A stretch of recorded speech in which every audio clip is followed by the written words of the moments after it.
thinking a lot lately about how I buy things and how I can move away from supporting corporations by spending my money locally or making things myself. I recently painted a room in our house and I wanted a cafe curtain to cover the bottom part of the window for privacy. My first instinct was to look for one online, and while I did find a few options that I liked, I also came to the realization that I could just sew it myself. I was planning to reuse the curtain rod that I already had, so all I needed to purchase was some fabric. I chose to buy the fabric new as opposed to thrifting it because I wanted something specific. I bought it at a local woman-owned fabric shop so that I could support a small business and keep the money in the community. In today's world, it's so easy to simply click Add to Cart, wait a few days, and then have something magically appear on our doorsteps. But it wasn't always like this. I remember my grandmother having a sewing machine pushed up against the wall of her kitchen. It looked like a small table most of the time, but if you lifted the top, the sewing machine would come up through the middle. I remember her sewing on that machine quite a lot during my childhood. My mother also used this sewing machine to make quilts and curtains for our house. According to a study published in the Journal of Community and Applied Social Psychology, garment sewing has traditionally been a meaningful form of craftsmanship and creative expression. Its decline prompts a critical reflection on the loss of psychological and emotional benefits once associated with the practice. In a culture increasingly shaped by fast fashion and instant gratification, the value of handmade garments and the well-being they can nurture is at risk of being overlooked. Understanding this decline is essential for recognizing its broader implications for personal and societal well-being and enabling meaningful change. I prefer to sew with natural fabrics, which are also better for the environment, so I chose one that was 55% linen and 45% cotton. I wanted to incorporate some yellow into the room and went with a mustard yellow and white stripe for the color.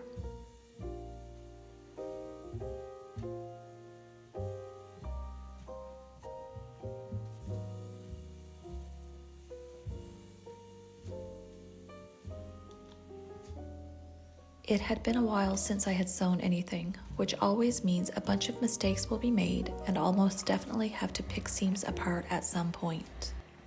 Mistake number 1 was not putting the bobbin in correctly. Before I started sewing, I had to change the bobbin to one with white thread, and then I forgot how to put it back in the bobbin case. Putting it in how I thought it should go, I started to sew only to have the fabric get sucked down into the case. Luckily, I realized what was happening before the fabric sustained any damage.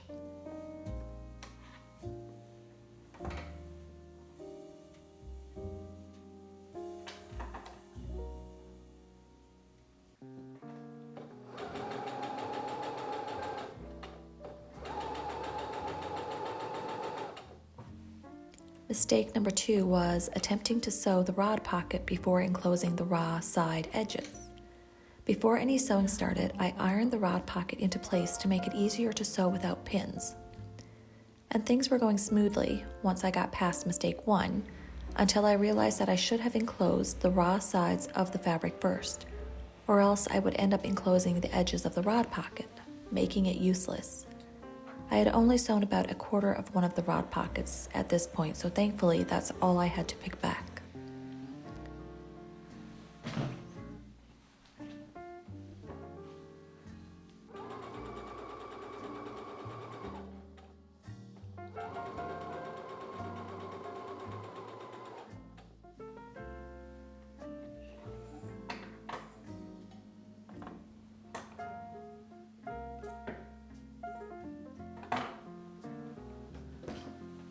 Once these 2 mistakes were overcome, the rest of the sewing was pretty drama-free.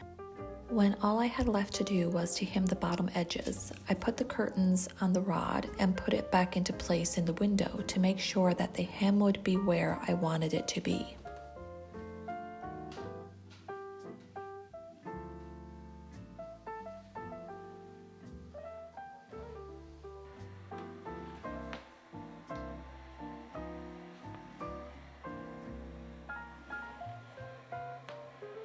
Once that was determined, I quickly sewed the bottom hem, and I'm so happy with how the curtains turned out.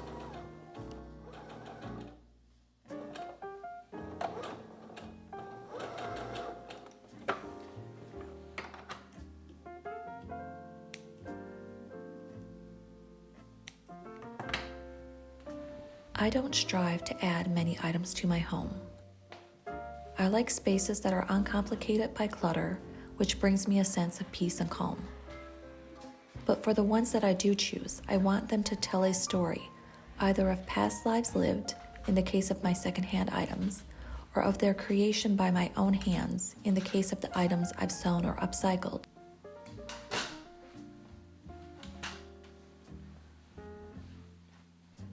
In a world where add to cart is so easy, there's a joy in rebelling against the capitalistic system that we've been entrenched in, of taking a foot out of the path prescribed for us and forging a new path.